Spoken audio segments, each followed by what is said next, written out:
ولا مستقبل له.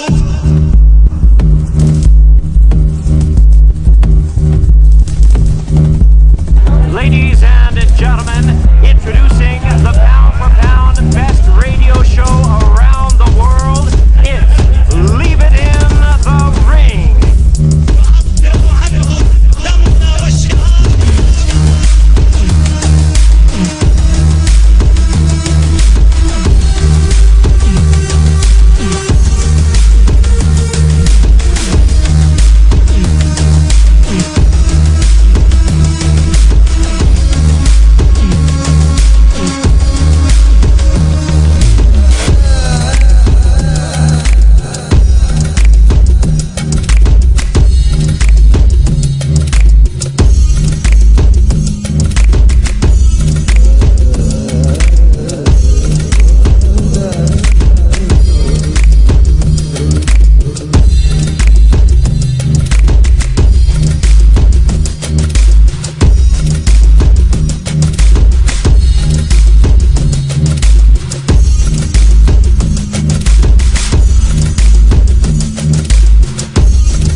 you had one big common opponent, Edison Miranda, obviously. You beat Miranda. He lost to Miranda. You take any account to that? You take any stock into that? Not too much stock. Different weight class. I think a few different things that you can't really compare in that fight. But I just look at, the thing I do look at is Green's demeanor when Miranda pressed him. And he's questioned me being a warrior and not being a warrior. But that was the time to be a warrior. You have to stand your ground at certain points when you fight Edison Miranda. I don't care if you've been knocked out 50 times. Edison Miranda's going to bring it every time out. And I didn't really see Green stand his ground and bite down. The very thing he's questioning me about, I didn't see him do that. I saw him look to the referee a lot in that fight. I saw him doing a lot of holding. I saw him not really showing the characteristics of somebody who wanted to win but more or less survive. So if anything, that's what I take from that fight. I felt like in those departments, I feel like I showed myself a little bit better. I actually got hit more than I wanted to in that fight, and that was a big question. If Miranda lands the big right hand, what's going to happen? And I think I showed myself well in that category to come right back. I fought a smart fight, but there were times when we pushed him back and we were physical with him.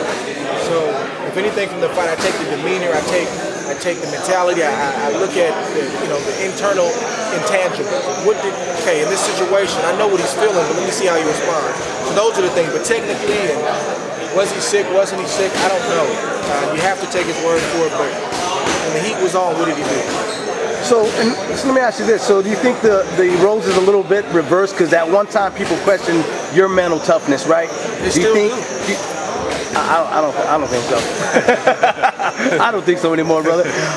You think with Green, there's some question there that a lot of media, and even like yourself, is wondering, there's some question there about his mental toughness. Is it there? Yeah, I think Green is a good fighter, and I think he is a tough fighter. I mean, he's been boxing a long time. He's tough. He's a good guy. I mean, I think he's got some intangibles internally, but I do think there is something lacking there. And I think that especially when you have to talk as much as he's talking, I think there's something missing there. So you think there's more bark than bite with him? Absolutely. Yeah, I think that's a good way to put it. I think if you have to talk that much, if I'm a good reporter or a good writer or a good actor and I have to tell you every single time that I'm great, something's missing there. Now, if you look at the situation with Floyd Mayweather, he's probably the only one in the game that does that, but is able to back it up. And I think that Green does that, but he hasn't always shown the fact that he can back it up.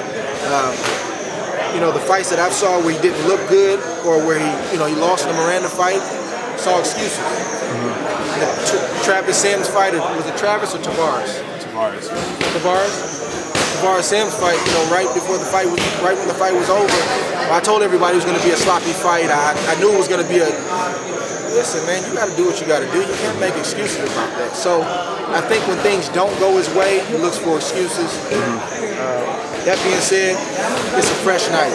June 19th, he's got to bring his passer to the ring. I got to bring my passer to the ring. And somebody's got to get it done.